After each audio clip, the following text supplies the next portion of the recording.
Hola todos, my name is Amy Krausz and I'm your son or daughter's Spanish 4 Excel teacher. Welcome to Open House, a little bit different this year. In this video, I would like to just introduce myself and then talk about the format of the class, what are some of the differences due to remote learning, and then if I have time, I'll show you a few things on Canvas. So first, a little bit of an introduction to who I am. This is my 14th year teaching and my 13th year at LT. And this year I teach Spanish 4 Excel, 5 Excel, and AP Spanish. I absolutely love teaching these classes. I've taught 4 Excel and AP Spanish for the past few years, and 5 Excel is actually a new course this year.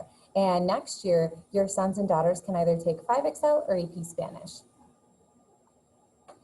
I studied at U of I, the University of Illinois in Champaign-Urbana, and this picture on the left-hand side is a picture of Barcelona, Spain. During my junior year at U of I studied abroad in Barcelona for the entire school year, which was the most incredible experience probably of my life. I was able to live with a family that year and obviously study at the university, and I was lucky enough to travel all throughout Spain, Europe. I even went to the northern part of Africa, and that living in Spain really cemented my love, not just for the language, because I had always loved the language and I had always wanted to learn how to speak Spanish, but the culture, that is my favorite part about it now, is being able to travel places and learn about the people who live there and their perspectives and the way they live, things like that. So it was just the best experience that I had. And then I got the travel bug and I never wanted to stop traveling. So then this picture on the bottom right is Guanajuato in Mexico. I lived there for 3 summers a few years ago to get my master's in the teaching of Spanish. I got to live with a family again, and it was just an incredible experience, and I just fell in love with Mexico. So that was really cool. I've been to 20 different countries, so I love bringing all of my experiences into the classroom so that the students can learn a lot about culture and hopefully be inspired to travel as well one day. And this is the love of my life. This is my daughter, Ellie. Actually, the day that you will be watching this, September 17th, it's her birthday today. She just turned 2 today, and she is just my whole entire life. I love her. And kind of a cool fact is that her nanny is with her 3 days a week, and she is bilingual, so she only speaks to Ellie in Spanish. And so Ellie knows a lot of Spanish phrases already, and she can understand so many commands. It's really cool. As a Spanish teacher, it just makes me really happy. So that's just a little bit about me. Now I want to explain some things about 4 Excel to you. First off, in terms of grammar, we review all of the main concepts, which I think has an even greater importance this year, given the fact that during remote learning, it was harder to teach grammar. Students didn't pick up the concepts as well as they would have if they were in the normal classroom. So we would go through everything again, which is great and extremely needed, especially given the circumstances at the end of the year. We also teach them some new concepts, but they're smaller concepts to kind of advance and refine their Spanish. All of our units are thematic. You can see a list of all the chapters right here. We go through fashion, the environment, and human rights semester 1, and then the rest of the chapters semester 2. And we always have a cultural focus for each and every unit. We always take a look at all the Spanish-speaking countries, and every student investigates a Spanish-speaking country throughout the entire year. We present the information to the class. I feature different Spanish-speaking countries every unit, and so students get a very broad idea as to what's going on in different Spanish-speaking countries with relation to these themes. Obviously, writing is something that we're doing every single day in class, but this year we also have a very big emphasis on speaking, listening, and reading. In terms of listening and reading activities, everything is authentic. There's nothing that we do that comes from like a reader or audios that are made for Spanish learners. Everything we find is from online, whether they be newscasts, podcasts, magazines, news websites, etc. So that's really cool, and it's definitely a lot harder. So we spend a lot of time practicing these skills so that they can improve them. In terms of speaking, at the end of each unit, they have a big oral exam. And you can see the different oral exams are listed right here, and we will still be able to do those even with Zoom. There are ways to do all of the different types of oral exams, so that won't be an issue.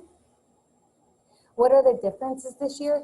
One of the big differences, the main differences, is that we have to cut out a lot of vocab. Unit 1, for example, was not just fashion, it was fashion and cars, so we had to cut out the car vocab. We had to kind of take a look, every chapter we're gonna have to take a look, and we're gonna have to narrow down the list, because that gives us more time to focus on the essential concepts, given that we're given less time to be able to teach your sons and daughters. So that is one thing that we have to look at each chapter, and it's something that we have to cut out. Any non-essential concepts are gonna have to go. And we watched, I would say we watched 2 movies normally first semester and 1 movie second semester. As of now, we have to take those out, just because logistically it's hard to be able to do that over Zoom to watch a movie, and also because of the time crunch that we're on. Also, we normally watch a Spanish TV show, which is actually the students' favorite part of the entire class. For now, we're gonna have to cut that out as well. Hopefully they can come back if we go back into hybrid mode. In terms of their grade, these are the same categories that should have been utilized in their previous years of Spanish. 33% is presentational, 34% is interpersonal, which is any type of communication, whether it be written or orally between 2 people. And then 33% of their grade is interpretive, which is composed of reading and listening activities.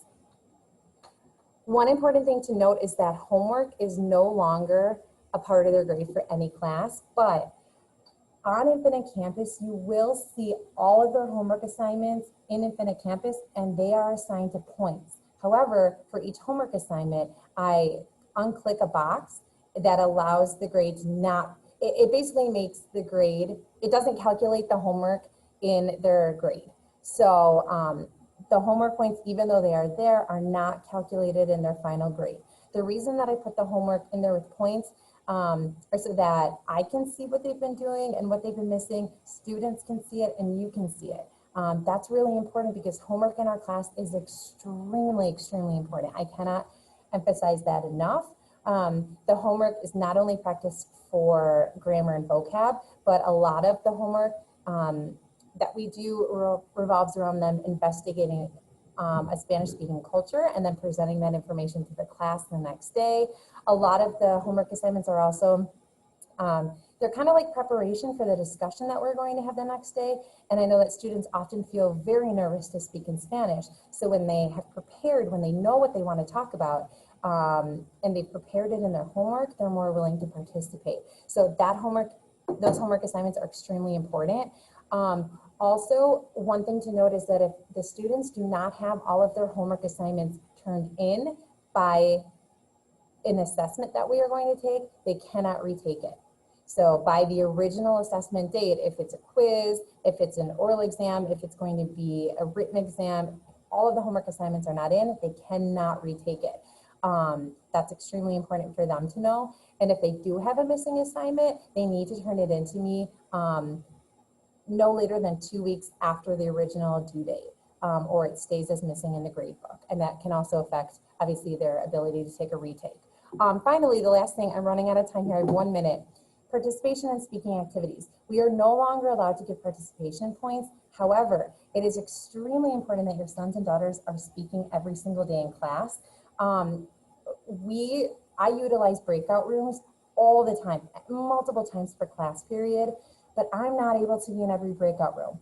In my class, students are only allowed to speak in Spanish, and so it's extremely important that they are practicing their Spanish in the breakout rooms, because that is where they feel more comfortable speaking. Everybody's not listening to them, and then once they get comfortable with what they're practicing in the breakout room, hopefully they'll feel more comfortable participating when we come back into the main room and have discussion.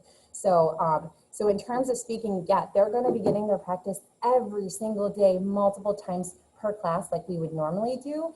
So that should, in terms of being prepared for the oral exams, that should not be an issue, because they should be practicing every single day with all of the speaking activities we're doing. And I have 10 seconds left, so if you have any questions, please let me know. But please, please, please, really promote speaking in Spanish and practicing during class so that they're ready, just like they would be in a normal class for their oral exam. And I'm out of time. If you have any questions, please, please, please let me know. And I look forward to teaching all your sons and daughters this year. Thank you.